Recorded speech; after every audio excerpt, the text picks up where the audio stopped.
Welcome to the Today in History channel. In today's video we will talk about the day. December 24th, 1914. Christmas Truce. Christmas Truce is the term used to describe the informal armistice that occurred along the Western Front at Christmas 1914, during the First World War.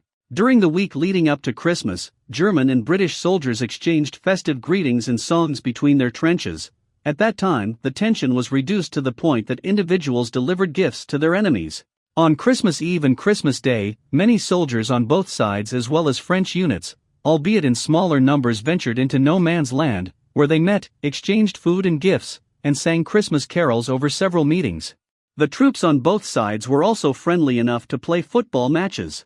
The truce is seen as a symbolic moment of peace and humanity in the midst of one of the most violent events in modern history, but it was not universal. In some combat fronts the struggle continued throughout the day, while in others only work was done to collect the bodies. The following year, some units were willing to cease fire during Christmas, but the truce was not as publicized as it was in 1914, due in part to orders from high commanders on both sides that banned such fraternization.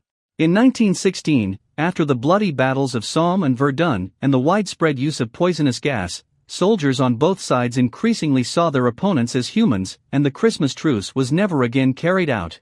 In the first months of immobile trench warfare, truces were not restricted to the Christmas period alone, and reflected a growing live-and-let-live climate, where infantry units in close proximity to others avoided overtly aggressive behavior, and many sometimes they engaged in small gatherings, promoting conversations or exchanging cigarettes.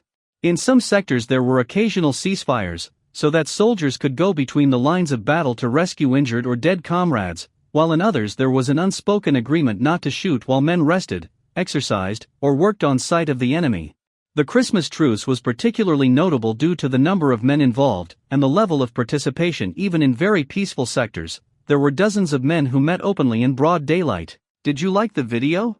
In the description you will find the blog link with the full article. Give an incentive by subscribing to the channel, liking, commenting and sharing with your friends. Hugs. Until the next.